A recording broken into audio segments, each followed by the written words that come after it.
Assalamualaikum warahmatullahi wabarakatuh. Selamat sore, salam sejahtera dan salam sukses buat kita semua.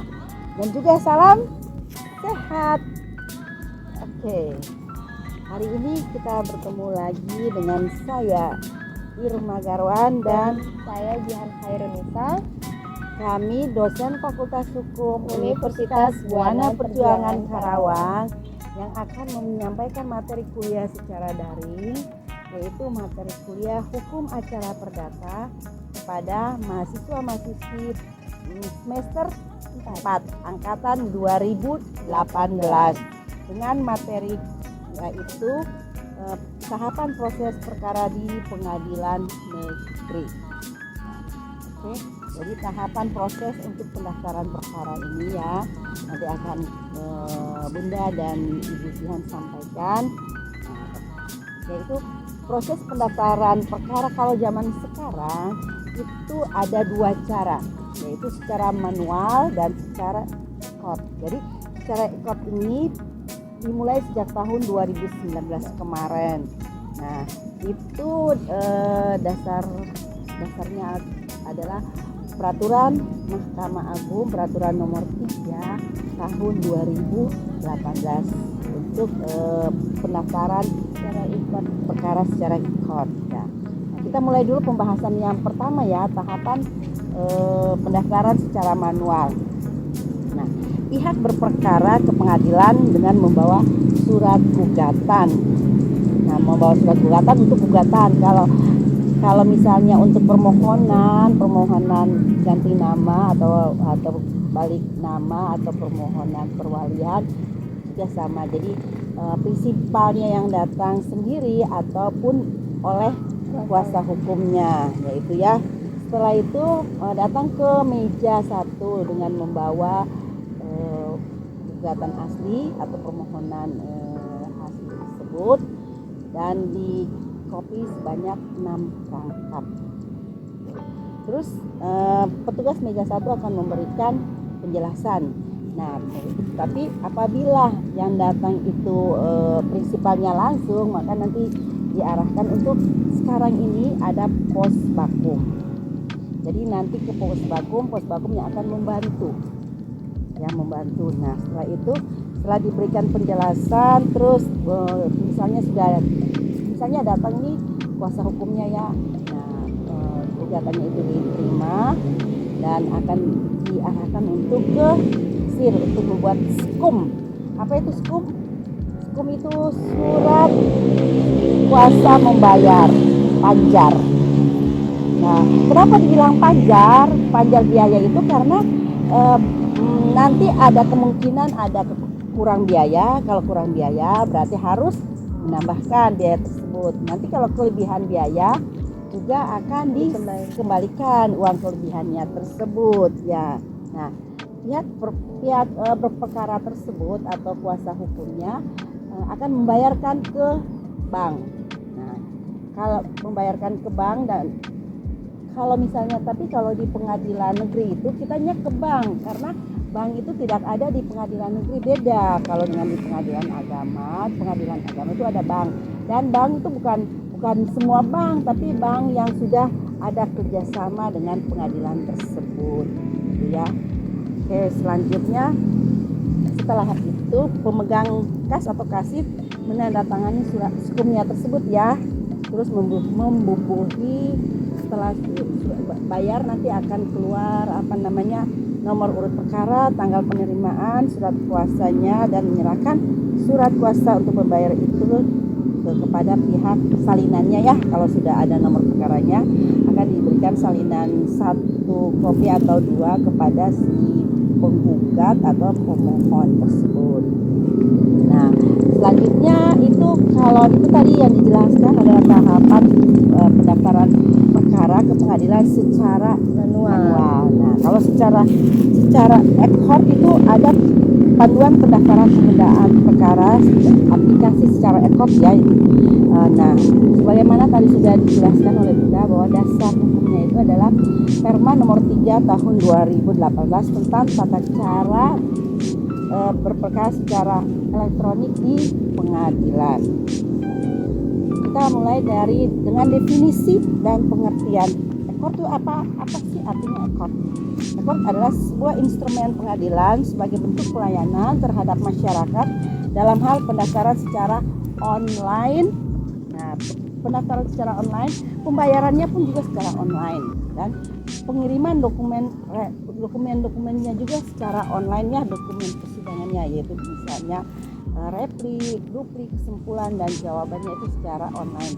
Tapi kalau misalnya itu juga kalau pihak tergugat setuju, ya, Dilakukan secara online. Nah, kalau untuk perkara perdata sampai dengan hari ini pendaftarannya sudah secara online, ya. Tapi proses persidangannya secara online belum. Kenapa? Kalau mau proses persidangan secara online, pihak tergugat, kalau misalnya pihak tergugat, penggugatnya itu mempergunakan kuasa, terus tergugatnya menggunakan kuasa hukum. Nah, apabila tergugatnya tidak menggunakan kuasa hukum juga kan, jadi tidak bisa dilakukan secara ekor. Jadi masih ada kelemahannya di situ. Jadi kalau pendaftaran sih udah, kalau proses persidangannya belum. Padahal sebenarnya menurut Bunda kalau proses persidangannya secara ekor juga kan bagus ya, enak gitu loh kita yang pengacara. Jadi Kita nggak perlu hadir datang, misalnya ya. Kita punya lawan di Papua atau di Maluku, tapi kalau di Maluku sih mau hadir soalnya pulang kampung. intermezzo ya. Kalau ke Papua ya kita nggak perlu hadir ke sana kan, tapi kita secara ekor. Tapi itu memang untuk sampai saat ini belum terlaksana.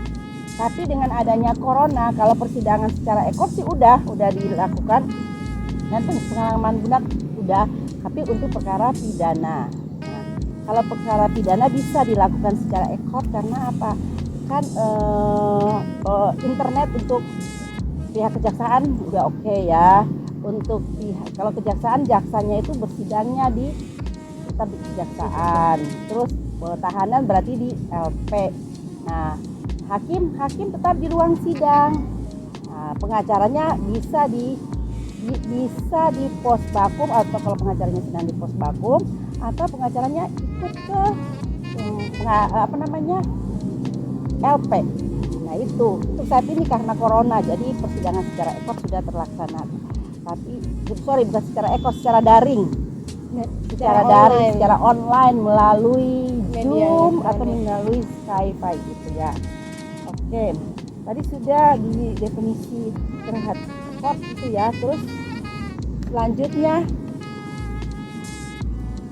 B, antarmuka aplikasi ekor. Berikut adalah tampilan antarmuka aplikasi ekor setelah tautan itu diakses oleh pengguna. Nah, ingat kalau pendaftaran secara ekor itu penggunanya itu baru advokat ya, dan tidak semua advokat itu bisa mendaftar, karena advokat yang sebagai pengguna juga dia harus mendaftarkan emailnya. Nanti setelah ada verifikasi dari Mahkamah Agung, baru si advokat tersebut bisa mendaftarkan secara ekor. Jadi tidak semua advokat juga juga bisa menggunakan ekor. Memang oleh khusus saat ini masih hanya advokat aja, kalau prinsipal belum ya gitu. Oke, selanjutnya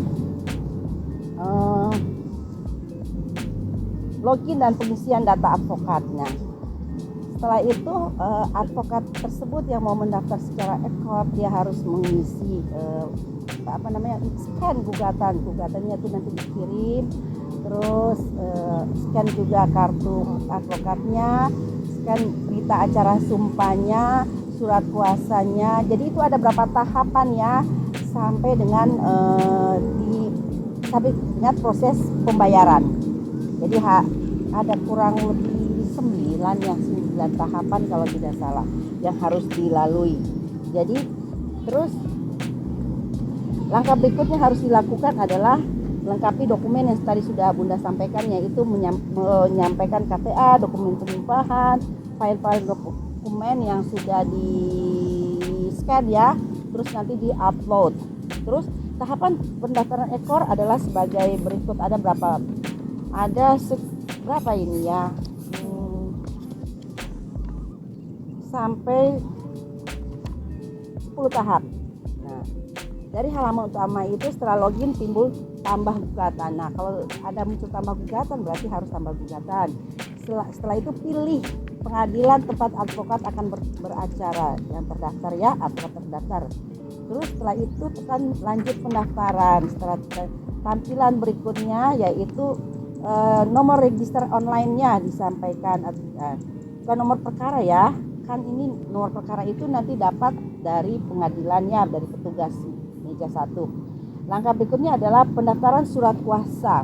Nah, dengan cara mengunggah. Jadi Pak advokat tersebut dia mengunggah surat kuasanya, itu dia scan dulu surat kuasa, setelah scan dia unggah ya. Selanjutnya mengisi data pihak. Nah, setelah mengisi data pihak itu harus ada tombol ya, tekan tambah pihak. Nah, itu ditekan tambah pihak. Terus setelah itu melakukan pengisian, lengkapi kolom-kolom yang tersedia. Kolom yang memiliki tanda bintang merah merupakan kolom yang wajib diisi. Jadi yang ada tanda bintang merah itu wajib diisi, kalau tidak diisi berarti nanti verifikasinya tidak bisa. Terus mengisi kolom provinsinya, kabupaten, kecamatan, dan biaya panjar. Biaya panjar dapat ditaksir sesuai dengan radius masing-masing wilayah pengadilan sesuai ketetapan ketua pengadilan. Jadi ya mungkin ya pengadilan satu dan pengadilan negeri Karawang atau pengadilan negeri Bekasi radiusnya akan berbeda. Sesuai itu karena apa? Sesuai dengan penetapan ketua pengadilan. Setelah melengkapi informasi, tekan tombol simpan untuk menyimpan informasi. Selanjutnya tekan tombol lanjut upload berkas. Nah, setelah itu upload berkas. Pada tahap ini penggunah mengunggahkan berkas gugatannya tersebut ya. Tapi ingat, kalau mau menggunakan e-court dalam surat kuasa tersebut juga harus ada klausal yang menyatakan bahwa gugatan ini didaftarkan secara e-court. Nah, kalau misalnya tidak ada klausul itu tidak akan didaftarkan secara e-court. Jadi itu harus dalam surat kuasa juga sudah harus tercantum hal itu ya. Selanjutnya setelah melengkapi dan data dan dokumen-dokumen pendukung, pengguna mendapat taksiran biaya panjarnya itu dalam bentuk elektronik SKUM atau e-SKUM. Ya, tetap sama ya e-SKUM. Pendaftaran secara manual juga dapat SKUM. Terus pendaftaran secara e-court juga dapat e-SKUM ya. Itu akan muncul otomatis berapa biaya yang harus kita bayar, itu akan muncul.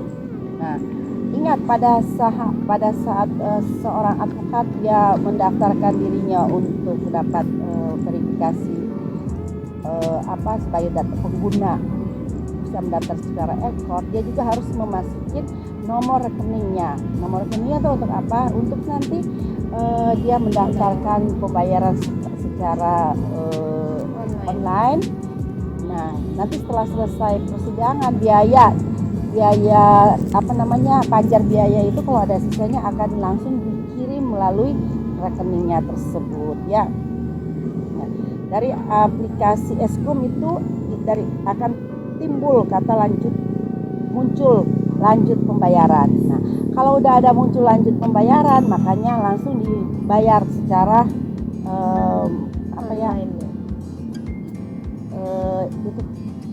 online. Nah, setelah mendapatkan taksiran biaya panjar, pengguna akan mendapatkan nomor pembayaran. Nah, virtual account-nya itu ya dari rekening virtual account untuk melakukan pembayaran.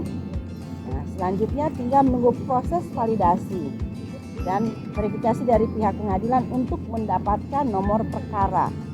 Nah, kalau sudah bayar baru dapat nomor perkara ya.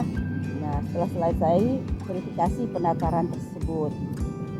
Dan dengan mendapatkan nomor perkara, maka seluruh proses pendaftaran itu sudah selesai. Kalau sudah dapat nomor perkara ya. Jadi pengguna juga tinggal menunggu email dari pemberitahuan dari pengadilan untuk kapan dimulainya persidangan. Oke. Selanjutnya ke tahapan pemanggilan persidangan. Nah, ini tahapan ketiga yang nanti akan dijelaskan oleh Bu Jihan. Silakan Bu Jihan. Terima kasih Bu Irma, Bunda. Nah, Tadi kan sudah dijelaskan bagaimana tahapan pendaftaran gugatan baik secara manual ataupun secara e-court ya atau electronic court. Nah, selanjutnya adalah tahapan pemanggilan sidang.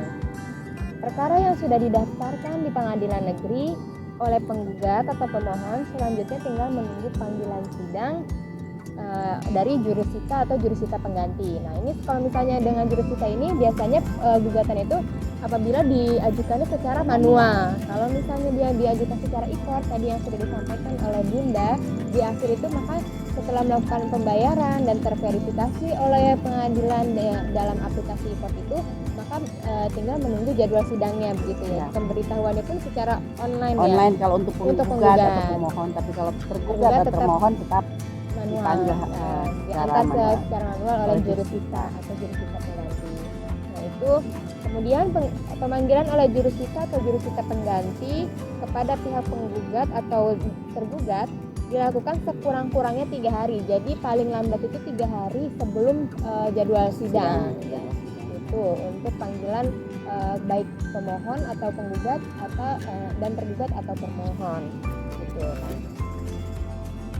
Kemudian jika pada saat dipanggil para pihak tidak ditemukan di alamatnya, maka panggilan disampaikan melalui kepala desa. Jadi ketika disampaikan sudah sampai ke alamatnya, jurusita atau jurusita pengganti itu biasanya mengantarkannya bisa disampaikan melalui kepala desa. Jadi di mana tempat si tergugat atau penggugat ya. Kalau misalnya dia manual berarti dua-duanya disampaikan, apabila tidak ada di alamatnya berarti bisa melalui kepala desa dan itu dianggap sudah menerima ya, sudah patuh secara hukum, sudah patuh secara hukum begitu. Nah, kemudian jika para pihak sudah dipanggil dan datang ke pengadilan negeri, nah segera mendaftarkan diri di meja piket yang tersedia dan tinggal menunggu antrian. Jadi seperti kita ke bank atau mau konsultasi ya, kita ambil nomor antrian sidang dulu, baru nanti menunggu panggilan begitu ya. Ya. Tapi kalau di pengadilan negeri ya untuk saat ini memang hukumnya aturannya seperti itu, tapi belum diberlakukan. Tapi ada pengadilan khusus kalau di Kerawang belum, tapi kalau untuk pengadilan Jakarta Selatan sudah pakai antrian apapun proses, tapi kita antri suruh nunggu masuk ke dalam untuk proses sidangnya ya seperti di pengadilan agama juga sih. Tapi kalau di Kerawang belum ya untuk pengadilan negeri, tapi untuk pengadilan agama sudah diberlakukan. Ya, kalau di Kerawang mah kalau pengadilan agama udah diberlakukan, kita pakai antrian. Karena saking banyaknya mungkin ya. Iya. Saking banyaknya perkara atau misalnya jadwal sidang, jadi akhirnya mereka sudah memperlakukan antrian ya. gitu ya. Tapi kalau misalnya di pengadilan Jakarta Selatan, Jakarta Utara, Jakarta Pusat itu nomor antrian itu kalau untuk pendaftaran kita sudah mulai. Ada untuk pendaftaran aja atau kita mau mendaftarkan kuasa. Misalnya kita sebagai tergugat, kita datang mendaftarkan kuasa, kita pakai nomor antrian dulu. Kita sendiri yang operasikan mesin antrian itu. Sebagai tergugat atau misalnya mau mendaftarkan surat kuasa ya, atau kita mau mendaftarkan gugatan, kita harus ambil nomor antrian. Jadi kita nunggu nanti dipanggil nomor sekian untuk biasa kan ada loket-loketnya A, B, C, D, loket D untuk misalnya untuk daftar gugatan secara manual. Nah, kita tunggu lagi pakai antrian gitu. Kalau di Jakarta sudah mulai seperti itu. Kalau di Kerawang belum, entah nanti ya. Mungkin kedepannya ya Bunda ya. Oke, selanjutnya untuk pertemuan berikut adalah pembahasan tentang apa itu? Tentang tahapan penanganan perkara di pengadilan atau di persidangan. Oke, nanti akan kita ketemu di pertemuan selanjutnya. Video selanjutnya berarti ya, karena tidak ada pertemuan. Video selanjutnya karena kita ya sampai dengan bulan Juni ya, berarti sampai dengan UAS. Jadi terima kasih untuk perhatian kalian, dan ingat juga jangan lupa di komen dan like juga subscribe. Jangan lupa ya, kalau misalnya ada yang mau ditanyakan seputar pendaftaran atau tata cara peradilan ini, bisa di komen kolom bawah. Jadi kalian boleh bertanya sesuka hati mahasiswa, tetapi harus sesuai dengan topik yang kita bahas. Jangan bertanyanya kemana-mana ya, apalagi curhat pribadi. Saat ini dilarang curhat pribadi. Kalau gimana mungkin japri ya, Bunda Ya ya. japri. Atau kalau ya kadang suka gitu ya. Bu Lia ya, mahasiswa sekarang curhat. Tapi curhatnya kalau tentang apa namanya perkuliahan oke lah, tapi kalau pribadi itu ada yang namanya japri, jaringan pribadi. Oke, terima kasih atas perhatian dan terima kasih sudah menonton video ini. Semoga bermanfaat buat kalian dan siapapun yang menontonnya. Wabillahi taufiq wal hidayah. Wassalamualaikum warahmatullahi wabarakatuh.